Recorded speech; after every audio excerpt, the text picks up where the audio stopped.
the influence that people have had historically and can have today on the policy of governments is undeniable. I think of just one example in '64, a speech in support of a well-known terrorist in Trafalgar Square, and I was denounced, as you imagine. Next time I met him, he had a Nobel Prize and was president of South Africa.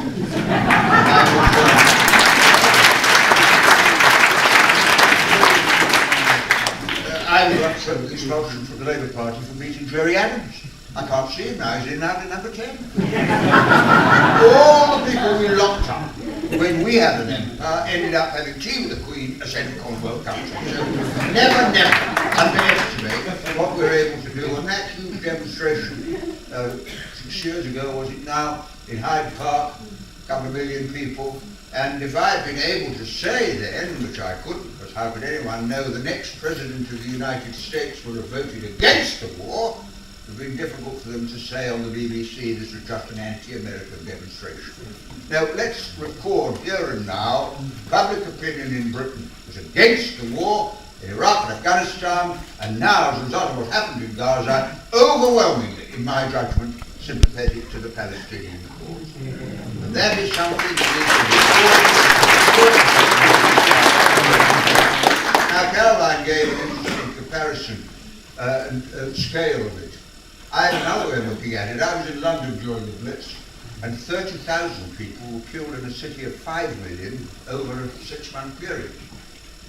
9/11, which we were told was a great event, what was it, 2,960 people were killed in a city of 8 million.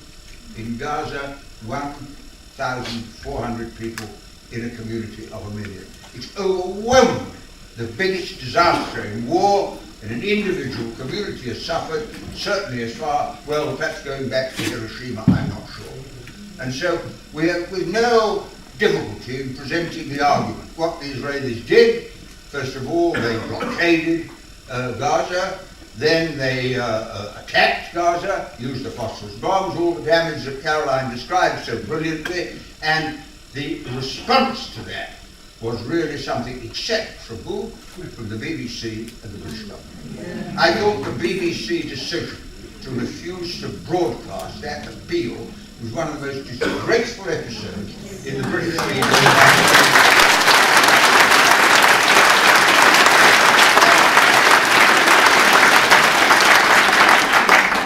Livni, the Israeli foreign minister, said there is no humanitarian crisis in Gaza. She said that, and the BBC said virtually the same.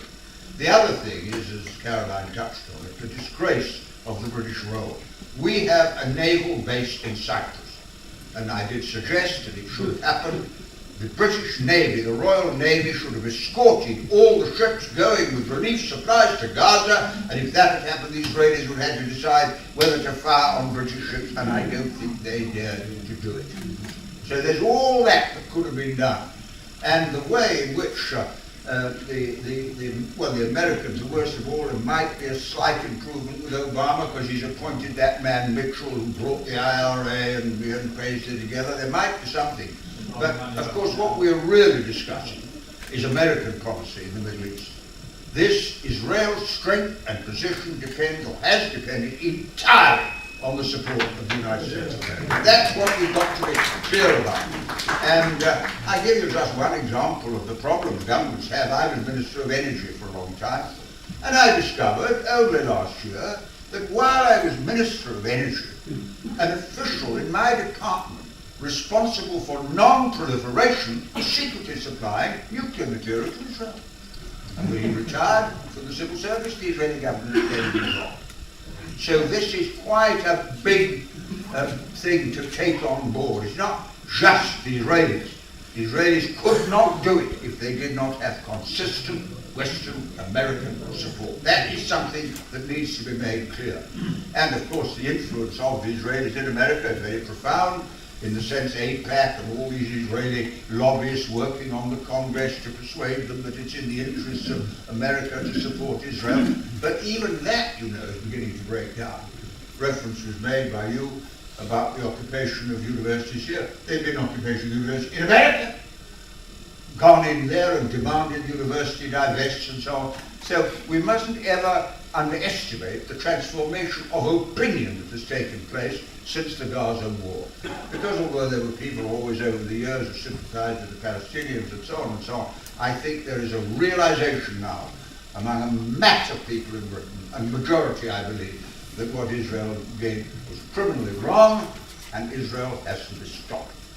And I think just come to how we do it. There are elections coming up, European elections. There is a general election next year.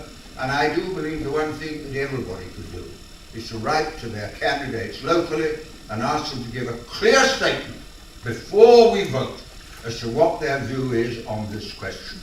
And you know, elections, sometimes people write them off, but elections are the one time in the cycle when candidates have to listen to the people because they depend upon them for the support to get elected. So a really intense campaign now. All parties, all the candidates of all parties, asking them, do you support Israeli policy in the Middle East? Do you believe that Palestine should have a state? Do you believe that that state should be recognized by the world, including Israel? And you see, here is something that is so hypocritical, I can hardly believe it. What's her name? Hillary Clinton said the other day, we'll only work with Hamas if they recognise Israel. But Israel doesn't recognise the Palestinians. I mean, they don't admit there is a Palestinian state. They're engaged in the ethnic cleansing of Palestine, driving the Jews out so that the American and other settlers can come in. And this idea that supposed to have wars about democracy, my God, if we have a war about democracy, you'd think the West would have supported the Hamas-elected government. Oh, no, won't touch them. Matter of fact, talk about wars about democracy, I think of another candidate we might look at, Saudi Arabia, which is not exactly a model of the democracy we're supposed to be supporting. But the hypocrisy of what we're being told is, I think, beginning to register with people. I don't know whether you ever look at the internet. I'm a silver surfer. I depend on the there is a brilliant website which I recommend you. It's very simple, www.mapsofwar as one word, MAPSOFWR. And it's the history of the Middle East over the last 5,000 years. And it takes 90 seconds to watch. And all it is, a map of the Middle East. And you see the empires coming and going and coming and going.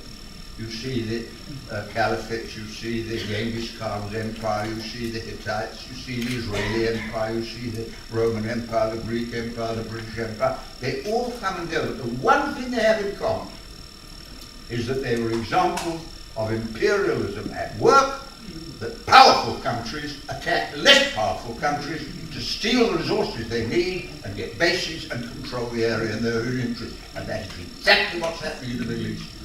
And I must tell you, I think Israel is America's main weapon in the Middle East.